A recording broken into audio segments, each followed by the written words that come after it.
Ya Rasulullah, kalau engkau pengen mengislamkan Madinah, maka cukup mengislamkan dua kabilah, Aus dan Khazraj.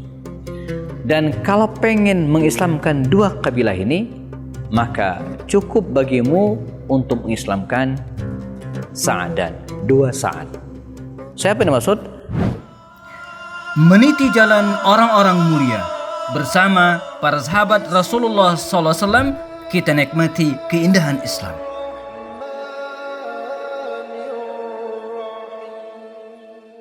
Assalamualaikum warahmatullahi ta'ala wabarakatuh. Alhamdulillahilladzi qawluhu durra la yumkinu an tushtara minal amwali bil katrah.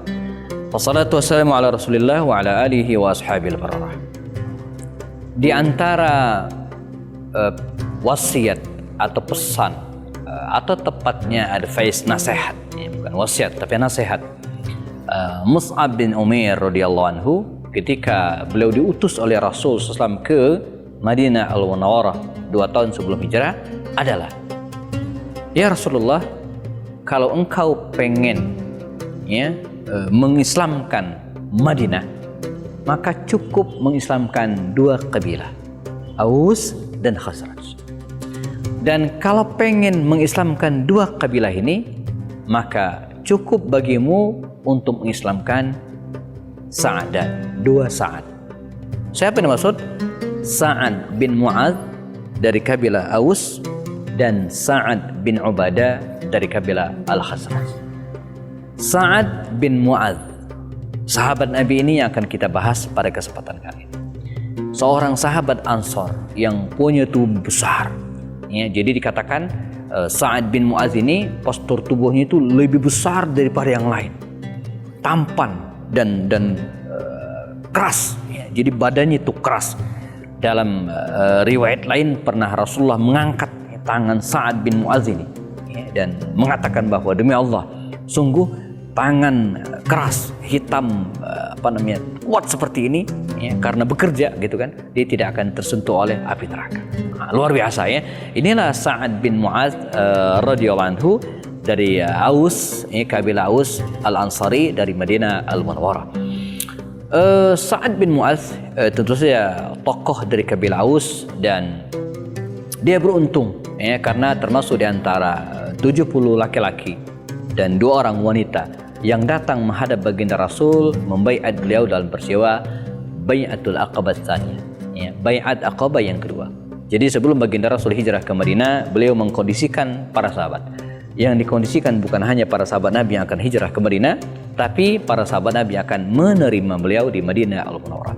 Maka Sa'ad bin Mu'adz ini membaiat Rasulullah dan kemudian berjanji kepada beliau, mengatakan bahwa kata Rasul, idza qadimtu alaikum, kalau saya datang kepada kalian kelak ke Madinah, kata Rasulnya, maka hendaklah kalian menjagaku kama tamna'una anfusakum wa ahlakum wa amwalakum, sebagaimana kalian menjaga diri kalian sendiri, menjaga harta dan menjaga keluarga kalian.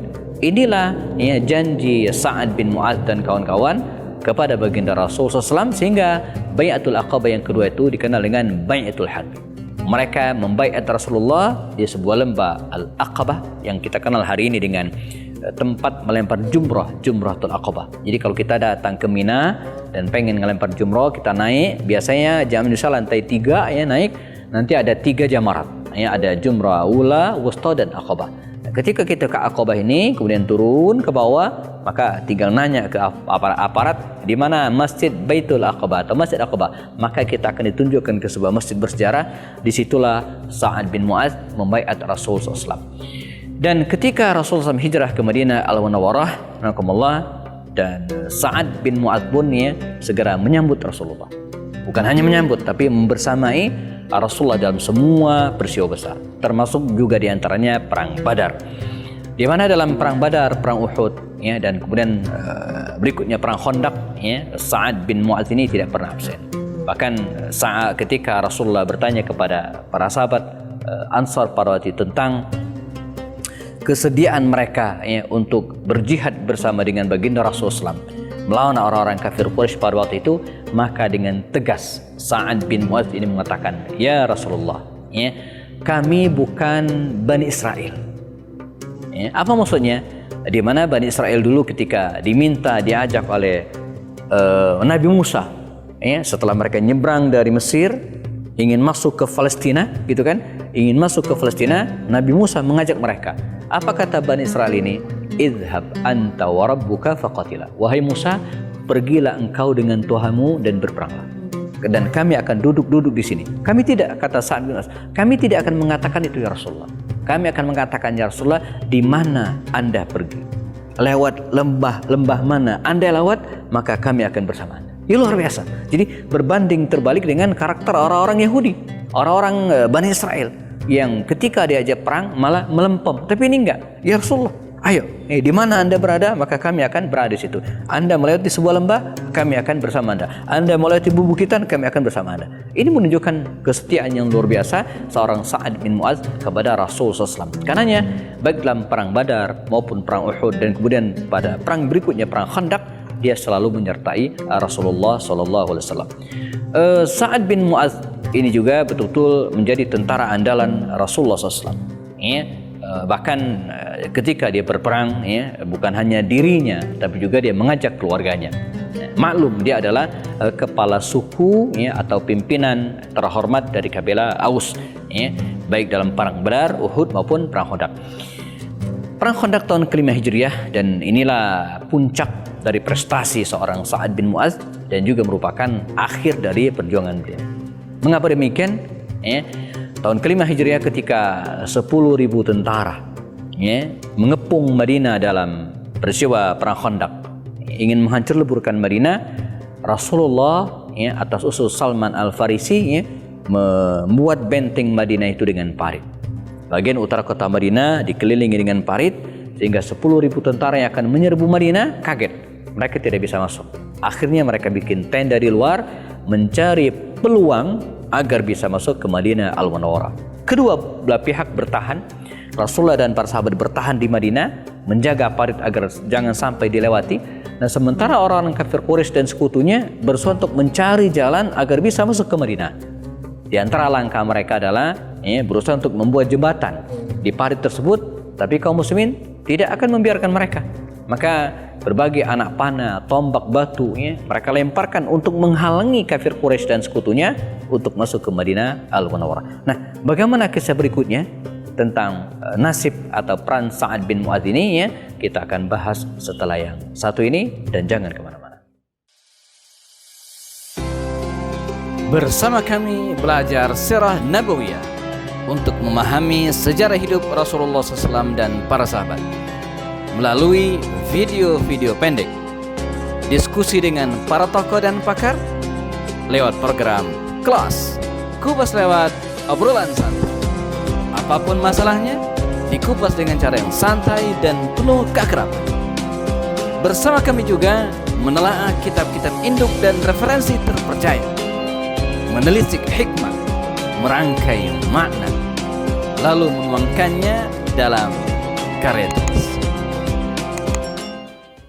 Sa'ad bin Mu'adz Al-Ansari. Kita masih meneruskan kisah dan hikmah sahabat Nabi ini. Perang Khandaq berlangsung tahun kelima Hijriah, ya, ba'da Ramadan di bulan Syawal, dan kafir Quraisy dan sekutunya 10.000 tentara berusaha untuk masuk ke Madinah. Ya, kaum muslimin mempertahankan parit ini agar jangan sampai jebol, ya, musuh jangan sampai berhasil masuk. Maka demikianlah mereka saling melemparkan anak panah, saling melemparkan tombak, sampai suatu saat salah satu anak panah musuh ini, teman-teman sekalian, ya, terbang begitu pesat dan kemudian menghantam salah satu tubuh Sa'ad bin Mu'adz. Dia pun terluka parah dan kemudian segera dibawa, ya, ke salah satu tenda milik kaum muslimah yang memang didirikan dekat masjid pada waktu itu, ya. Inilah sejarah awalnya klinik, ya, dekat masjid, ya, pada waktu itu, ya. Ada klinik Rufaidah, ada klinik Syifa binti Abdillah dan yang lainnya. Nah, dirawatlah Sa'ad bin Mu'adz ini di sebuah tenda tersebut, ya, dan lukanya agak parah. Tapi dia berdoa kepada Allah SWT agar tidak memanggilnya, tidak mencabut nyawanya sampai dia berhasil menyelesaikan urusan kaum muslimin, termasuk diantaranya dengan Bani Quraisyah. Karena saat itu ketika dalam kondisi yang sangat mencekam, Rasulullah dikepung oleh 10.000 tentara. Sisa Yahudi yang berada di Madinah, yaitu kabilah Bani Quraizah, berkhianat. Mereka berniat akan membuka benteng dari dalam dan mempersilakan pasukan Ahzab, pasukan sekutu menyerang dari luar. Ini sangat-sangat berbahaya. Dan kita tahu rencana busuk ini akhirnya dibatalkan dengan izin Allah, tentu saja oleh Nu'aim bin Mas'ud al-Ghatafani yang berhasil mengadu domba mereka. Sehingga ketika tiba waktunya mereka menyerang Madinah dari benteng Quraizah, mereka gagal. Dan hampir sebulan Madinah dikepung. Akhirnya kafir Quraisy dan sekutu ini tidak bisa bertahan. Logistik mereka sudah mulai menipis, makanan mereka sudah habis. Dan ketika Abu Sufyan mengatakan, pergilah, kita bubar, kita balik, dan saya akan kembali. Maka pulanglah pasukan Ahzab ini ke negerinya masing-masing, pulang dengan tangan hampa, sementara kaum muslimin menang dengan gemilang. Al-ana naghzuhum, kata Rasul. Nah, sejak saat ini nanti kita akan yang mulai mendatangi mereka, kata Rasul. Nah, tersisa satu masalah lagi, yaitu Bani Quraizah yang telah mengkhianati mereka. Mengkhianati sebuah perjanjian ini adalah tindakan yang sangat fatal, kesalahan yang sangat berat dan tidak mungkin dibiarkan. Maka baginda Rasul bersama dengan para sahabatnya segera membentuk pasukan, didahului oleh pasukan Ali bin Abi Thalib. Mereka mendatangi Bani Quraizah. Dan Nabi melakukan negosiasi. Maunya apa? Anda sudah berkhianat sebagaimana dua teman Anda dulu, dua kelompok sebelumnya, Bani Qainuqa dan Bani Nadir. Nah, sekarang seperti apa?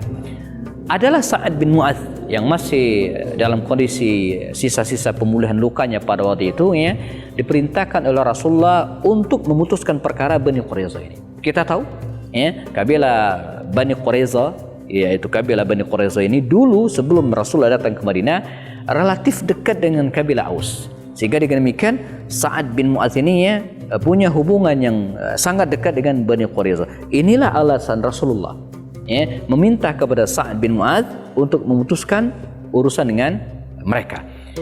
Dan tentu saja dalam hal ini Sa'ad bin Mu'adz bukanlah orang yang ingin berbuat curang, walaupun hubungannya dengan Bani Quraizah sangat dekat persahabatan mereka, tapi hukum harus segera ditegakkan. Sanksi harus tetap diberlakukan bagi orang-orang yang salah, dan mereka telah melakukan kesalahan yang sangat besar. Maka dia pun kemudian memberikan keputusan, dan ini adalah keputusan Sa'ad bin Mu'adz yang diterima dari langit. Demikian ungkapan mengatakan, apa kata dia? Saya memutuskan untuk mengeksekusi semua tentara Quraizah. Dan tentu saja ini tidak termasuk kakek-kakek, nenek-nenek dan anak-anak. Dan itulah yang akhirnya diputuskan oleh Rasulullah. Sekian ratus orang dieksekusi pada hari itu dari orang-orang Quraizah ini atas keputusan Sa'ad bin Mu'adz al-Ansari. Keputusan yang sangat tepat, keputusan yang sangat berani, bahkan lebih berani bahkan dari Rasulullah SAW. Ini juga bagian dari kecerdasan Rasulullah SAW, meminta seorang sahabat Sa'ad bin Mu'adz yang dekat dengan Bani Quraizah. Namun tidak berlama, karena tidak lama setelah itu luka-luka yang berada di tubuh Sa'ad bin Mu'adz ini belum tersembuhkan. Darahnya terus mengucur, bahkan sempat masuk ke dalam masjid pada waktu itu ketika sedang dirawat.